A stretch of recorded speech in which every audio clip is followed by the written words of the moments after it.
Assalamualaikum warahmatullahi wabarakatuh. Selamat pagi saudara-saudara sekalian. Dalam pertemuan kali ini, Pak Jul akan membahas mengenai uji capaian pembelajaran atau ujian akhir semester untuk mata pelajaran sejarah. Kita langsung saja ya. Untuk option yang A, pilihlah jawaban yang benar. Yang pertama di sini diberikan sebuah tabel penyebaran Islam melalui perdagangan, penyebaran Islam melalui saluran dakwah, penyebaran Islam melalui saluran ajaran tasawuf. Kemudian untuk kolom yang Y, toleran terhadap budaya setempat dan mengadakan akulturasi budaya, mendirikan pesantren-pesantren untuk mempercepat penyebaran Islam, menikahi perempuan-perempuan pribumi, putri-putri bangsawan hingga anggota kerajaan. Masuk dan berkembangnya agama Islam ke Nusantara berjalan dengan damai. Hal tersebut tidak terlepas dari saluran dan cara penyebarannya yang mudah diterima oleh masyarakat Nusantara. Saluran dan cara penyebaran Islam yang dilakukan saudagar ditunjukkan nomor dan huruf. Jadi kita fokus ke saudagar. Saudagar itu adalah julukan untuk pedagang ya, kalau bagi pemeluk Islam itu dikatakan sebagai saudagar atau kasarannya pedagang. Jadi kolom yang benar tentunya adalah X1, penyebaran Islam melalui perdagangan. Kemudian yang kedua, kita lihat kronologisnya. Pertama kali saudagar itu datang ke sepanjang pesisir, mereka melakukan proses perdagangan, kemudian merasa sudah nyaman dengan penduduk pribumi, sedemikian hingga proses perdagangan tersebut berlangsung berkelanjutan.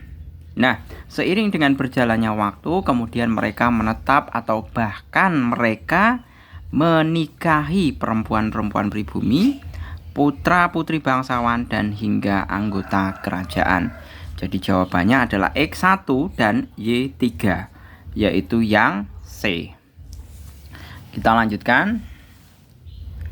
Di sini ada soal HOTS ya. Mestinya kita bisa membaca dulu dengan teliti. Sekitar abad ke-7 hingga abad ke-16, Nusantara merupakan jalur perdagangan yang ramai.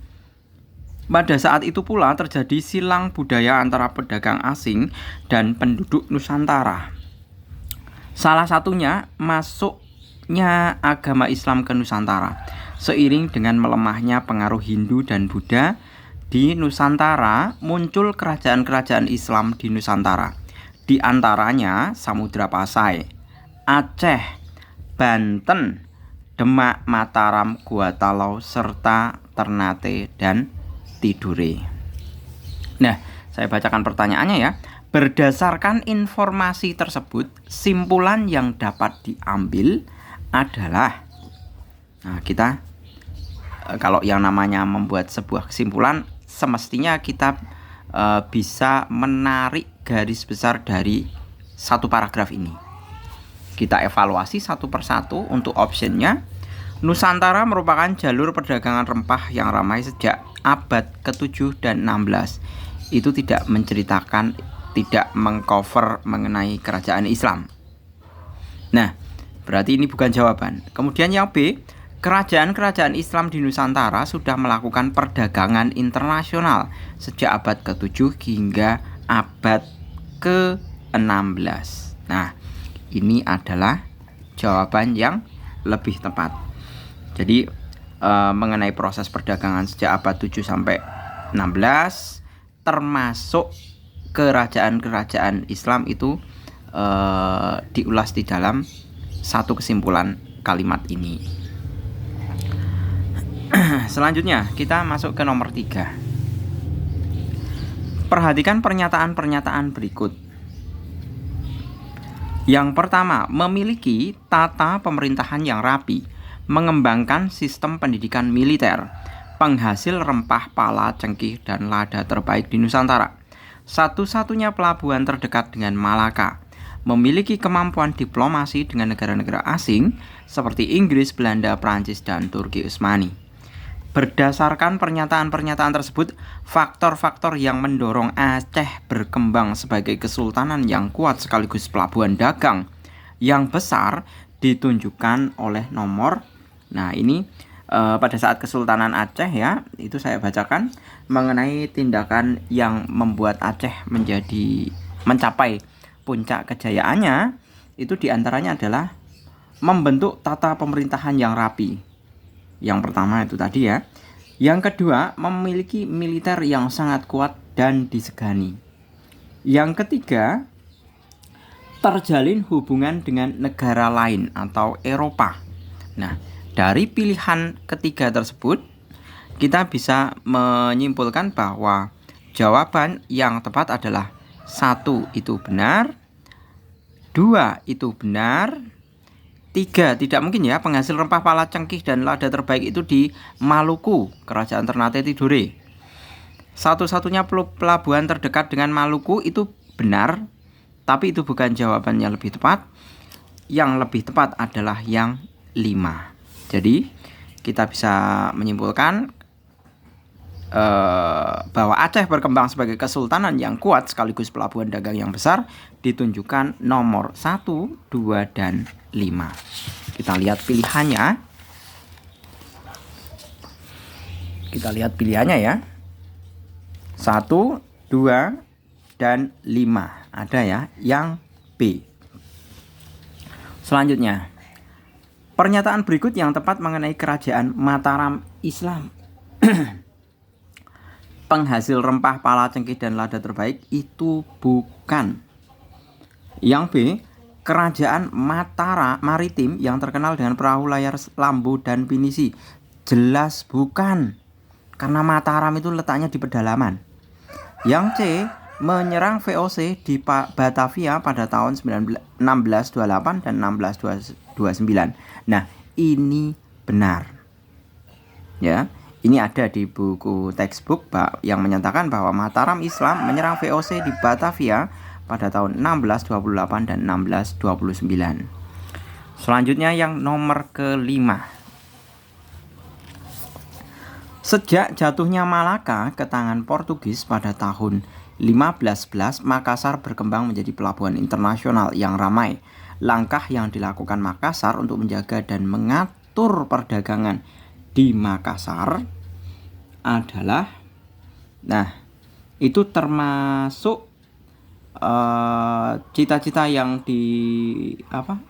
diutarakan oleh Sultan Hasanuddin ya, menjadikan Makassar pusat perdagangan di Nusantara bagian timur. Nah, dari pilihan jawaban ini yang lebih tepat adalah menerapkan kebijakan monopoli tidak, menerapkan hukum tawang karang itu tidak ya. Tawang karang itu untuk di Kerajaan Bali. Kemudian mengeluarkan undang-undang hukum perdagangan tidak, menerapkan cukai tidak. Yang lebih tepat adalah yang E, membatasi pedagang asing terutama Portugis dan Belanda untuk berdagang di pelabuhan Makassar. Inilah yang kemudian menjadi konflik antara Makassar dengan Belanda ya. Kemudian Belanda itu menghasut siapa ya itu, Sultan dari Kepulauan Aru itu, saya lupa itu, menghasut dari Aru Palaka kemudian untuk bertempur membantu Belanda untuk melawan Hasanuddin. Namun dalam selanjutnya si Aru Palaka kemudian sadar, kemudian kembali untuk membantu Makassar melawan Belanda. Secara umum seperti itu ya teknik yang digunakan untuk penjajah Belanda.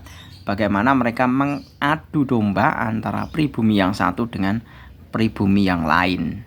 Jadi misalkan dalam sebuah kerajaan ya sudah, nanti misalkan kerajaan yang sah diadu dengan misalkan anak angkatnya atau anak tirinya yang kemudian mereka bela dengan seluruh kekuatan militer Belanda. Sedemikian hingga kita tidak pernah terwujud yang namanya persatuan dan kesatuan. Nomor 6, perhatikan pernyataan-pernyataan berikut. Masyarakat Nusantara mulai mengenal kesusastraan. Masyarakat Nusantara mulai melakukan perdagangan lintas negara. Kemudian yang ketiga, Islam menghapus sistem kasta atau pelapisan sosial dalam masyarakat. 4. Dalam bidang pendidikan, Islam mengenalkan lembaga pendidikan pesantren. 5. Digantikannya penggunaan kalender dengan skala tahun Saka menjadi kalender Masehi. Diubahnya konsep Dewa Raja menjadi konsep Khalifah dengan mengganti sebutan Raja menjadi Sultan. Masuknya Islam ke Nusantara membawa perubahan dalam berbagai bidang kehidupan. Antara lain ditunjukkan oleh nomor. Saya bacakan terlebih dulu mengenai pengaruh Islam masuk ke Nusantara itu membawa perubahan di bidang apa saja. Yang pertama itu aksara. Tentunya pribumi bisa mengenal bahasa Arab, seperti halnya Al-Quran maupun Al-Hadis semuanya kan tertulis dalam bahasa Arab yang mula-mula kita tidak mengenalnya sama sekali. Kemudian yang kedua, dalam sistem sosial itu terdapat penghapusan kasta. Jadi kayak golongan-golongan yang ada di seperti halnya pada kerajaan Hindu itu sejak masuknya Islam itu dihapuskan. Kemudian yang ketiga adalah dalam sistem pemerintahan itu kemudian dikenal yang namanya raja, istilah Dewa Raja berubah menjadi Khalifah, kemudian Raja menjadi Sultan. Kemudian sektor seni pembangunan seperti halnya beberapa bangunan kayak Masjid Kudus itu mulai ada semacam akulturasi antara Islam dengan Hindu. Itu yang jenis akulturasinya. Tapi kalau pengaruh agama Islamnya, kebanyakan bangunan-bangunan masjid itu berbentuk limasan. Kemudian seni rupanya kita bisa mengenal kaligrafi atau seni menulis indah tulisan Arab ya. Kemudian kesusastraan itu banyak sekali kita jumpai berbagai macam jenis hikayat, syair, suluk yang beberapa juga merupakan bukan hanya sebatas sastra hiburan tapi juga dalam rangka isi untuk berdakwah. Kemudian seni pertunjukan itu jelas seperti halnya wayang yang notabene itu diciptakan oleh Sunan Kalijaga dalam rangka untuk membantu dakwah syiar Islam. Nah, jadi dari pilihan yang tadi saya sudah utarakan panjang lebar, kita bisa mengatakan bahwa jawaban yang lebih tepat adalah masyarakat Nusantara sudah mulai mengenal kesusastraan. Jadi satu benar. Kemudian Islam menghapus sistem kasta atau pelapisan sosial dalam masyarakat. Itu juga benar. Kemudian yang terakhir adalah diubahnya konsep Dewa Raja menjadi konsep Khalifah dengan mengganti sebutan Raja menjadi Sultan. Jadi jawaban yang tepat adalah 136 yaitu B. Kalau digantikannya pengaruh Islam terhadap kalender itu sebenarnya kita mengenal apa? Dengan mengenal sistem kalender Hijriyah atau sistem kalender yang berdasarkan revolusi bulan. Jadi bulan mengelilingi bumi atau biasa dikatakan sebagai kalender Komariah. Kalender Komariah atau kalender Hijriyah. Itu hanya sebatas untuk nambah pengetahuan ya. 7. Sama seperti halnya kebudayaan Hindu dan Buddha, kebudayaan Islam pun mengalami akulturasi dengan budaya yang telah ada sebelumnya. Akulturasi tersebut dapat dijumpai dalam berbagai aspek, misalnya pemerintahan, bidang seni, dan kesusastraan. Proses akulturasi berpengaruh besar terhadap keberhasilan penyebaran agama Islam. Hal tersebut terjadi karena masyarakat Nusantara amat terbuka dengan kebudayaan baru, bukan. Masyarakat Nusantara tidak mudah menerima kebudayaan baru, bukan. Akulturasi dibutuhkan untuk menggantikan kebudayaan yang tidak sesuai dengan ajaran Islam, apalagi ini bukan jawaban. Yang D, sikap toleran terhadap budaya yang telah ada mempermudah proses masuknya dan berkembangnya agama Islam. Nah, ini adalah jawaban yang tepat. Jadi boleh dikatakan bahwa Islam itu masuk secara damai. Dengan cara apa? Dengan cara menyesuaikan terlebih dahulu dengan kebudayaan setempat. Sehingga dalam perkembangannya dakwah Islam itu tidak ada penolakan atau tidak ada yang namanya konflik-konflik sosial di dalam masyarakat, karena masuknya aja dengan cara damai. Kemudian nomor 8.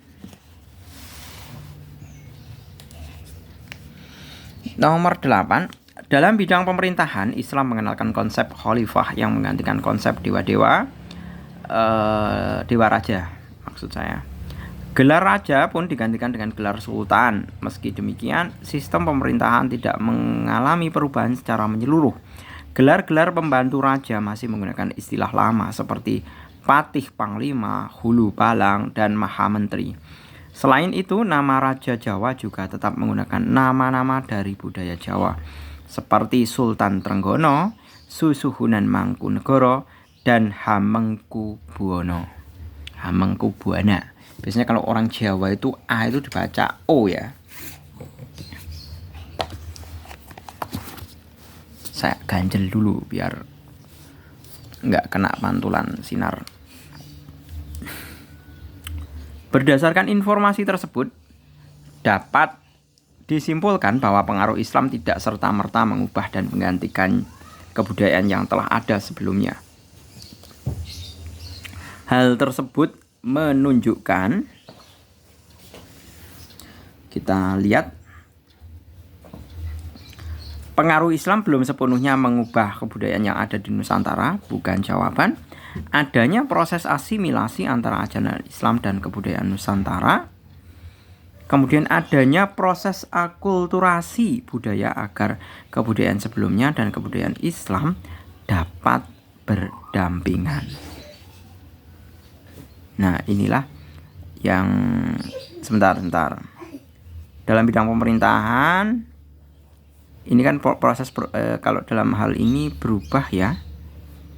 Gelar dewa raja berubah menjadi sultan, kemudian patih panglima, hulu balang, dan maha menteri. Gelar-gelar pembantu raja masih menggunakan istilah lama. Oh, berarti masih yang lama itu masih digunakan. Kemudian walaupun ada sedikit beberapa perubahan dalam penggunaan istilah, tapi beberapa istilah yang lain tetap masih ada. Jadi hal tersebut menunjukkan adanya proses akulturasi kebudayaan sebelumnya dan kebudayaan Islam dapat berdampingan. Jadi jawabannya adalah yang C. Kita lanjut ke yang ke-9. Yang ke-9, perhatikan informasi berikut. Ramainya jalur perdagangan rempah mengundang pedagang-pedagang asing dari India, Arab, Persia, dan Gujarat untuk datang ke Nusantara. Sebagian dari mereka menetap dan mendirikan permukiman yang disebut dengan pekojan di wilayah dekat pantai. Lama-kelamaan jumlah mereka semakin banyak. Demikian pula pengaruh Islam di tempat tinggal mereka.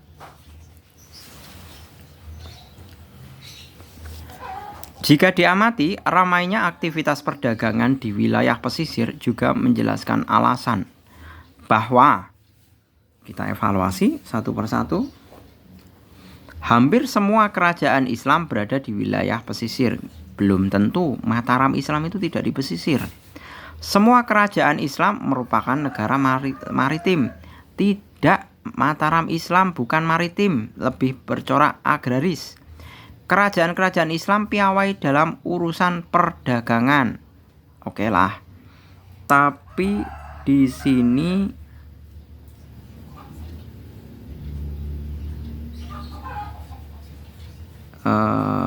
tidak fokus ke dalam tidak fokus ke dalam paragraf tersebut.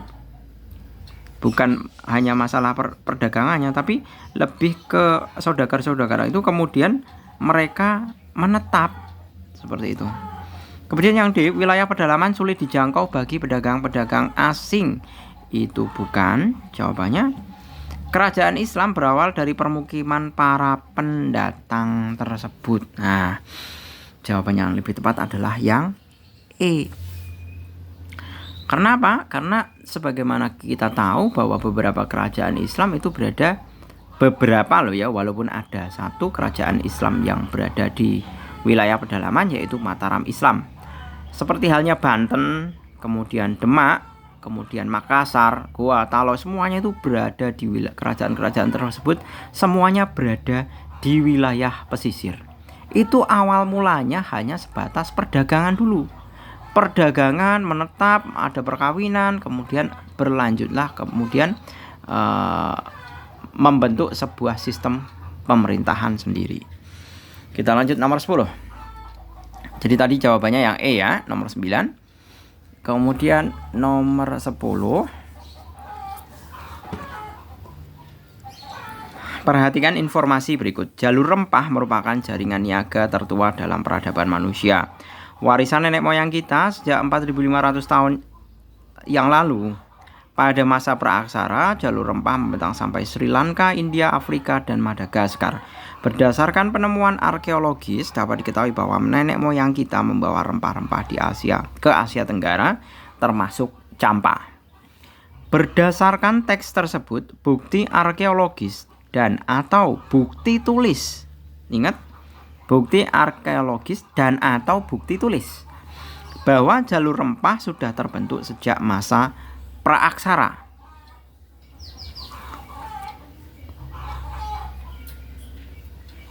Kita bisa jawab ya. Yang mana ini?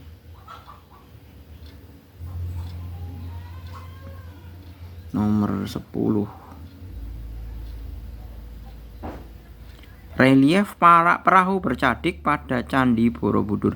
Relief perahu bercadik pada Candi Borobudur itu bukan bukti tulis ya, tapi kecenderungannya adalah itu pernyataan bahwa nenek moyang kita itu sudah mengenal teknologi pelayaran.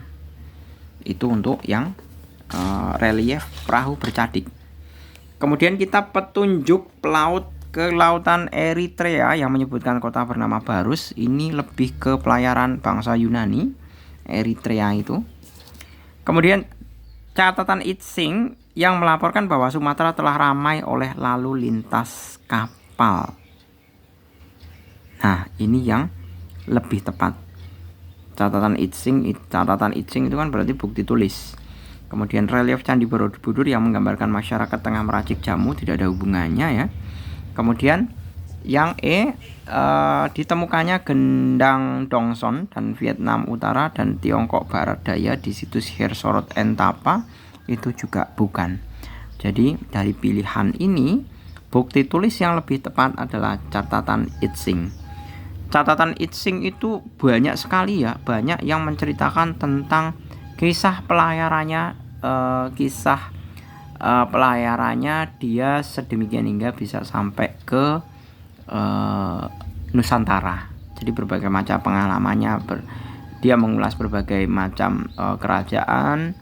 Kemudian ada beberapa produk komoditas yang dihasilkan oleh Nusantara. Itu semua banyak sekali diulas oleh Itsing. Jadi jawabannya yang C. Kemudian nomor 11. Salah satu jenis rempah yang menjadi komoditas perdagangan adalah pala. Pala dihasilkan oleh wilayah yang ditunjukkan oleh. Nah, jawaban yang tepat adalah yang D, yaitu kerajaan Ternate dan Tidore. Kalau yang ini Ambon ya, Maluku. Tapi kalau kerajaan Ternate Tidore itu di nomor 4 ini. Itu terkenal dengan palanya. Selanjutnya nomor 12. Gambar menunjukkan salah satu relief Candi Borobudur. Relief tersebut menjadi salah satu bukti keberadaan jalur rempah pada masa kerajaan Sriwijaya. Ya. Sebentar. Sriwijaya. Nah, ini gini. Candi Borobudur itu dibangun oleh Mataram kuno pada masa kerajaan dinasti Sailendra. Tapi isi reliefnya itu menceritakan mengenai masa kerajaan Sriwijaya. Gitu ya. Jadi Borobudur itu dibangun di masa Mataram kuno oleh dinasti Sailendra, rajanya Samaratungga. Tapi isi reliefnya bukan menceritakan Mataram kuno saat Mataram kuno. Karena Mataram kuno itu kan berada di pedalaman, nggak mungkin dia punya perahu bercadik. Jadi dibangun oleh Mataram kuno untuk menceritakan masa kerajaan Sriwijaya. Seperti itu. Jadi kalau kita menjawab, mestinya kita harus menganalisisnya lebih dalam. Seperti itu. 13. Perhatikan pernyataan-pernyataan berikut. Demak merupakan pintu gerbang menuju Nusantara bagian timur. Demak merupakan pemasok kebutuhan pokok para saudagar asing yang singgah. Perjalanan untuk menempuh pulau penghasil rempah-rempah terlalu jauh sehingga menempatkan Demak sebagai tempat singgah. Kita lanjutkan. 4. Demak merupakan pemasok beras ke Malaka, pusat dan juga pusat perdagangan rempah. 5. Ternate dan Tidore dikuasai oleh Portugis dan VOC sehingga perdagangan rempah-rempah harus dilakukan di Demak. Faktor-faktor yang membuat posisi Demak penting dalam jalur rempah ditunjukkan. Nah, faktornya adalah yang paling utama adalah Demak sebagai pemasok kebutuhan pokok yaitu beras dan buah-buahan. Kemudian kita analisa lagi. Dengan berbelanja di Demak itu tentunya para pembeli itu kan lebih mengirit perjalanan daripada harus ke Indonesia bagian timur. Jadi 2 dan 3 tadi benar ya. Demak merupakan pemasok kebutuhan pokok, benar. Perjalanan untuk menempuh pulau penghasil rempah-rempah terlalu jauh sehingga menempatkan Demak sebagai tempat singgah. Nah, ini benar. Tapi sebenarnya kemudian ramai juga banyak istilahnya kalau misalkan berbelanja di Demak itu kan akan lebih menghemat waktu. Kemudian Demak merupakan pemasok beras ke Malaka, pusat perdagangan rempah. Nah, itu juga benar. Jadi jawabannya yang tepat adalah 2, 3, dan 4. 14. Meskipun bukan penghasil rempah-rempah, kota pelabuhan berikut berperan penting dalam perdagangan rempah. Wilayah tersebut ditunjukkan, ingat itu adalah kerajaan Banten, Demak, dan Makassar, yaitu 1, 3, 2. 1, 2, 3. Yang A. 15. Pada puncak kejayaannya, wilayah kekuasaan Majapahit membentang dari Semenanjung Malaya hingga Papua. Oleh karena itu, Majapahit memiliki angkatan laut yang kuat. Apabila dikaitkan dengan perniagaan rempah, salah satu sumber kemakmuran Majapahit berasal dari... Nah, kalau Majapahit itu sumber kejayaannya adalah berasal dari upeti kerajaan bawahannya. Itu lebih masuk akal. Karena apa? Karena setelah Majapahit sepeninggal Hayam Wuruk sedemikian hingga kerajaan-kerajaan lain itu melepaskan diri, itu yang menjadi awal musabab kemudian Majapahit mulai mengalami kemunduran. Karena dengan terlepasnya kerajaan bawahannya, otomatis kan tidak ada setoran terhadap Majapahit. Itu yang menjadikan Majapahit semakin mundur. Tapi memang penyebab utamanya adalah perang Paregreg antara kerajaan Pasundan, kemudian diikuti dengan beberapa pemberontakan juga oleh di lingkungan istana juga.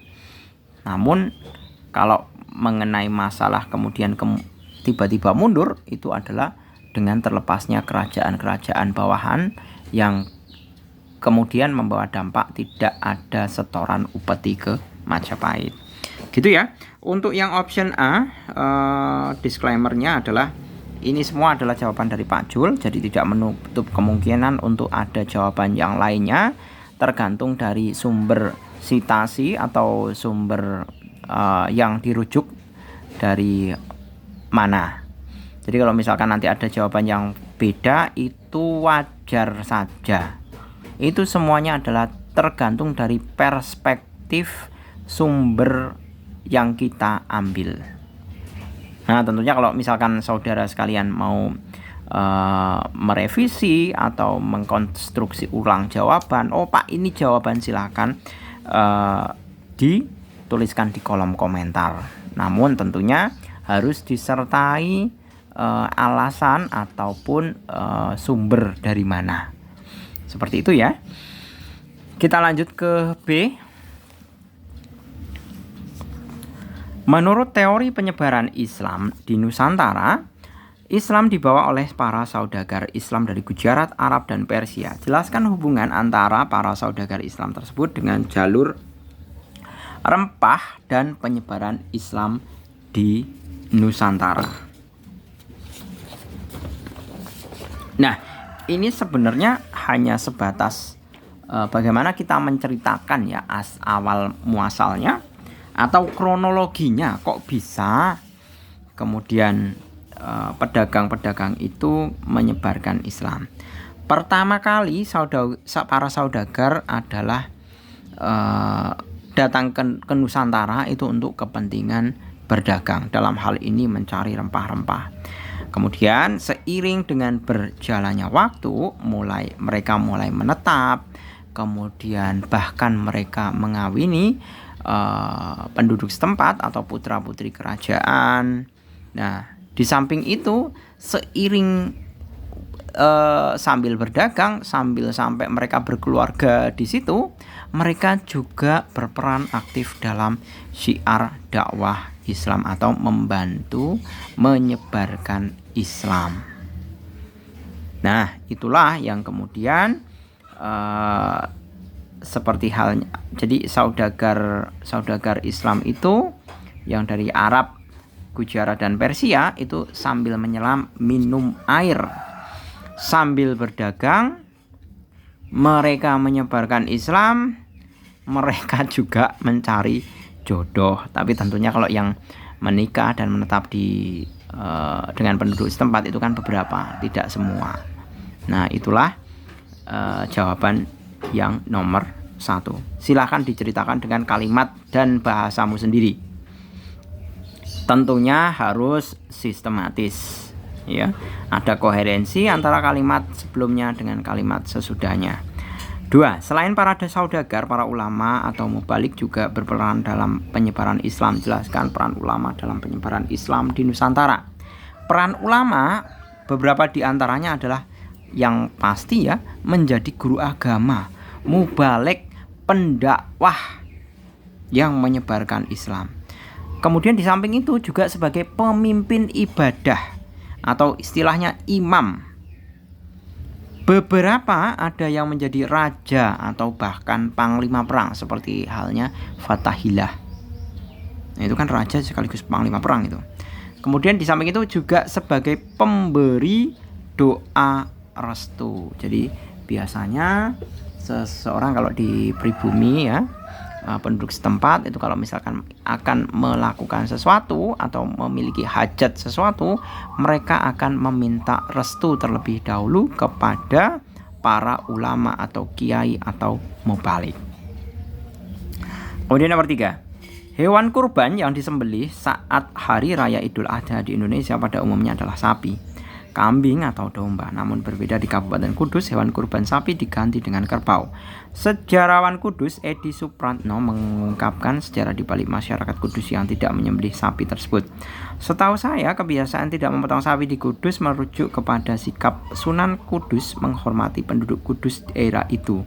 Zaman Sunan Kudus ya, kata Edi Supratno saat dihubungi Detikcom Senin 22/6/2020. Edi menjelaskan tradisi tidak menyembelih sapi saat Idul Adha di Kudus berawal saat Ja'far Shiddiq atau Sunan Kudus datang ke Kudus pada abad ke-16. mayoritas penduduk Kudus saat itu memeluk agama Hindu. Sebagai bentuk menghormati orang Hindu pada zaman itu, Sunan Kudus tidak menyembelih sapi karena hewan sapi merupakan hewan suci bagi umat Hindu. Jelaskan saluran penyebaran Islam berdasarkan teks di atas. Tuliskan juga contoh lainnya. Nah, saluran penyebaran Islam di atas itu adalah dengan cara sosial. Yaitu dalam bentuk apa? Dalam bentuk toleransi. Toleransinya di mana? Karena Kudus pada saat itu banyak pemeluk agama Hindu, Sunan Kudus mencoba mengganti hewan kurban dari sapi diganti menjadi kerbau. Itu semua untuk menghormati umat Hindu yang menganggap sapi sebagai hewan suci. Nah, contoh lainnya kalau di bidang sosialnya itu adalah penghapusan sistem kasta. Kemudian ya itu ya, kalau sosial penghapusan sistem kasta. Nah, untuk yang lainnya seperti yang tadi di awal Pak Jul sudah menyebutkan ada 6 bentuk saluran penyebaran Islam. Saya rasa tidak perlu saya ulang ya. Oke, kita lanjut nomor 4. Kota pelabuhan Banten, Demak, dan Makassar berkembang menjadi bandar perdagangan besar meskipun bukan penghasil rempah-rempah. Mengapa hal tersebut dapat terjadi? Jelaskan. Alasan pertama, kota-kota tersebut sama-sama sebagai pemasok kebutuhan pokok. Seperti contohnya Demak itu menghasilkan beras dan buah-buahan. Alasan kedua, menghemat waktu tempuh daripada beli langsung ke wilayah Maluku. Yang ketiga adalah keengganan untuk berdagang dengan Belanda atau dalam artian dengan pedagang asing yang menguasai Malaka ya. Seperti itu. Nomor 5. Gambar menunjukkan salah satu kapal perjalanan yang terdapat di relief Borobudur dan kapal Jung di perairan Banten. Kedua jenis kapal tersebut merupakan contoh kapal yang digunakan para pelaut Nusantara. Jelaskan peran pelayaran dalam perniagaan rempah-rempah. Peran pelayaran dalam perniagaan adalah sebagai alat transportasi secara umum dan secara khusus perahu-perahu ini semuanya itu sebagai alat angkut ekspedisi atau jasa kargonya yang membawa muatan dari tempat di mana mereka diproduksi ke tempat pengimpornya atau ke tempat si pembelinya. Seperti itu. Itu adalah peran dari kapal, karena pada saat dahulu belum punya kapal, belum punya kereta api, dan belum punya jasa kargo lainnya. Tentunya belum ada ekspedisi ya. Pesawat terbang nggak ada, kereta api nggak ada, bis nggak ada, kurir apalagi. Seperti itu. Jadi pakainya ya perahu ini. Oke, saya rasa cukup pembahasannya. Semoga bermanfaat ya. Semoga bisa membantu dalam belajar dan bisa mendapatkan hasil yang memuaskan sesuai yang diharapkan. Saya akhiri, terima kasih, selamat pagi. Assalamualaikum warahmatullahi wabarakatuh.